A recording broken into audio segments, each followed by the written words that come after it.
talk a little bit about the practical side of this selfless aspect.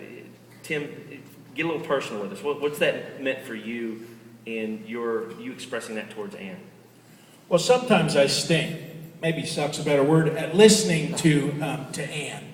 And when she's talking, sometimes it's because I'm obsessed with Twitter or with the news or anything. It doesn't matter. And I know that it's bothering her. And I know it because she's probably told me 1,000 times, why the heck don't you get off Twitter when I'm talking to you? And so I might say something like this. I might say, hey, babe, I really do want you to feel like I'm listening to you.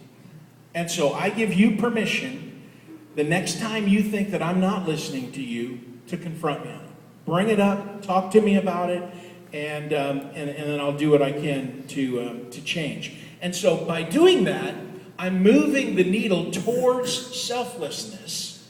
And I'm saying to her, I really do care about you. I really do love you. And I really do want to listen to you. And it's hard for me to get upset with her because I've given her permission to talk to me about that.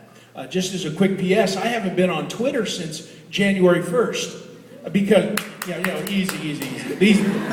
They've been in the one block. You know the tension that this has caused in our marriage. But anyways, so we woke up on January 1st and we're laying in bed kind of having a little chit-chat before we get out of bed. And she goes, hey, I got a great idea.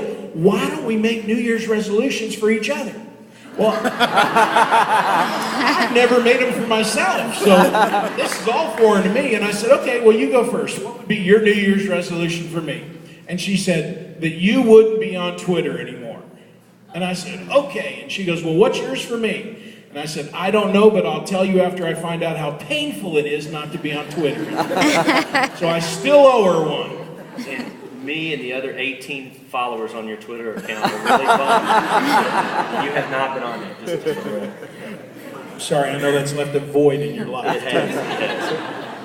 And when we were kind of dreaming about this morning, I voiced to you guys sort of this jaw-dropping experience that I've been having recently in working with some of our couples here at Watershed. And I use the term jaw-dropping because I'm hearing couples verbalize sort of this tension in their marriage about the infrequency of intimacy that they're experiencing with one another. And I use the term jaw-dropping because, first of all, you go into marriage thinking that that's going to maybe be some of the better part of marriage, and then also because culture places such a strong opinion on expressing ourselves sexually before marriage, and it's just a little jaw-dropping that we've got folks that are really kind of struggling in this capacity. And you piped up pretty quick, but your response was framed through the framework of selflessness. Could you just kind of share a little bit of what you shared? First of all, I think most women do struggle with intimacy. It's one of my big questions for God Sunday. Why didn't you just create husbands and wives with the same sex drive? It would have solved a lot of problems. Or the wives have a bigger sex drive. It could be different. So, She told me not to talk too much. I feel like God will say back, well, I made it feel good, so I thought you'd be able to figure out the rest. So 18 years and 6 children into our marriage, I did start to figure it out. And I got a revelation that sex was more fun than ironing. So let me I want to unpack that one a little bit. back up to Before y'all get judgmental out there. I think your cards got mixed up there. Twitter, everybody's twittering. Yeah. So before I got that revelation, I was really trying to find a way to tangibly show Tim that I loved him because, things had been definitely rough. We were in a really busy time of our lives. He was traveling almost every week of the year, so it was hard to be making connections. So I thought if I do something really sacrificial, he'll know that I love him. So I definitely did not have time or energy or desire to iron, but he really liked his shirts ironed. So I thought, okay, that's what I'm going to do. Well, after weeks of doing that with no acknowledgement and no appreciation, no notice, I thought, okay, I got to figure something else out. So I'm talking to God, and I felt like he said, well, Tim would really like it if you would enjoy intimacy as much as he does. I thought, oh, Well, that would definitely be more fun than ironing. So I thought of all the other things I make myself do that I don't really look forward to. I don't have enough energy. I still clean and do the laundry and still take care of the kids and stay up. So I thought I am going to make intimacy a priority. And for the record, she hasn't ironed since that day.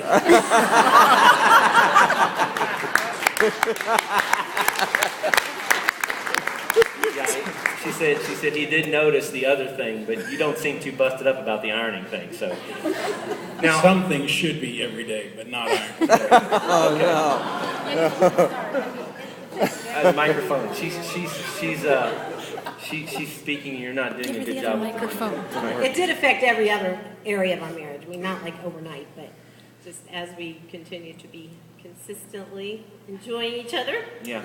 Well, and let me be clear on something here. Now, I want to make sure, like, this wasn't some sort of attempt to earn favor or to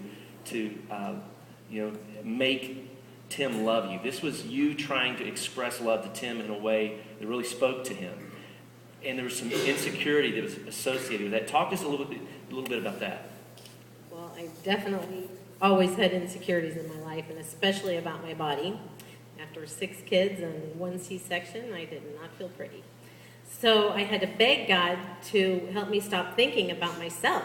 I mean, they were negative thoughts, but it was still very selfish. So I was just asking God to help me think about my husband. And I had to convince myself that he wasn't thinking about how gross I was. I just wanted to express love that way.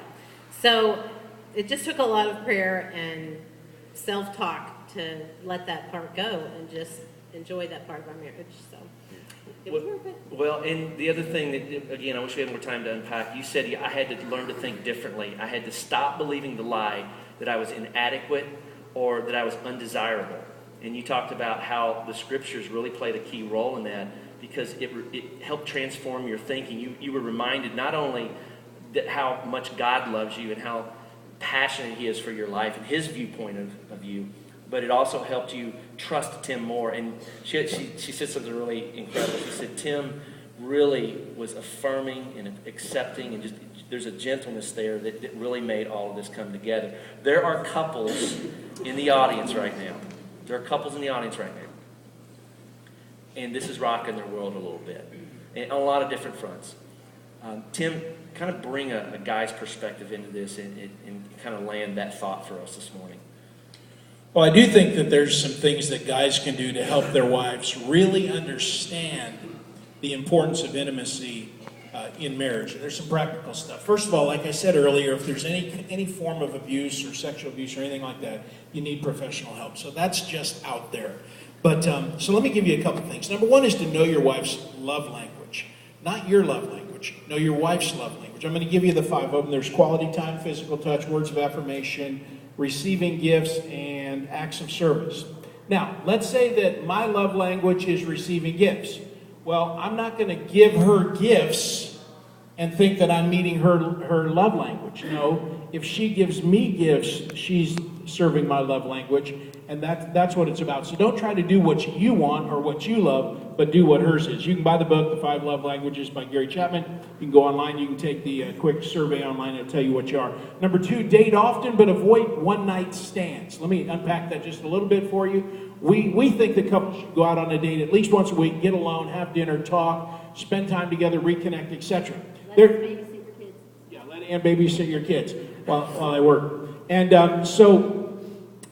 but avoid one-night stands. I used to take Ann out to dinner. We'd go to a movie, and then we'd go get a hotel room for the night. And then we'd wake up at 11 o'clock and check out because the hotel said you have to be out by 11 o'clock. And then we get back into our daily grind. And one day I was on my way to work, and I heard this guy on the radio saying, guys that take their wives out to dinner, go to the movie, and check into a hotel room for one night, and then check out at 11 o'clock the next morning are treating their wives like hookers. I thought, what the heck? And so he said, here's what you need to do. You need to take your wife out to dinner, go to a movie, check into a hotel room for 2 nights. That way they could wake up the next morning and not have anywhere to go, not have to think about the kids when it's checkout time. You get the entire day with your spouse, and you get to have a lot more quality and intimate time together. And then, bonus, you get another night together before you have to check out at 11 o'clock and go home. So date often, but avoid one-night stands. And then the third thing and the final thing is to listen, guys. Experts say that a woman's need to be listened to is as strong as a man's need for physical intimacy. So think about that the next time you want to engage in physical intimacy. That's pretty powerful stuff right there.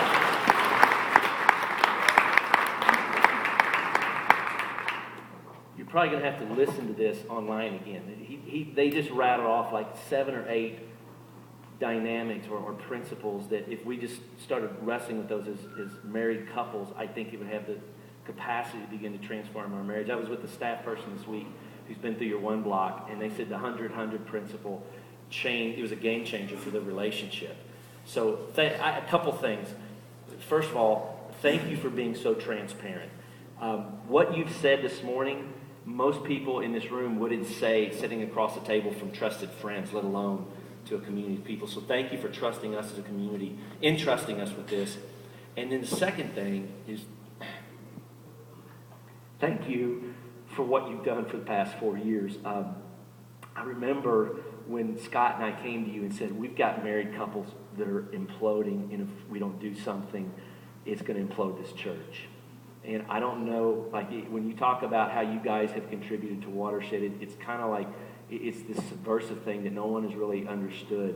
But we'll never be who we need to be as a community if we don't have couples who are experiencing all there is to experience in a healthy, vibrant relationship, and one that's centered in Christ. And you guys not only model that, but you have inspired 60 couples towards that. Thank you so much. Will you give these guys a big hand this morning?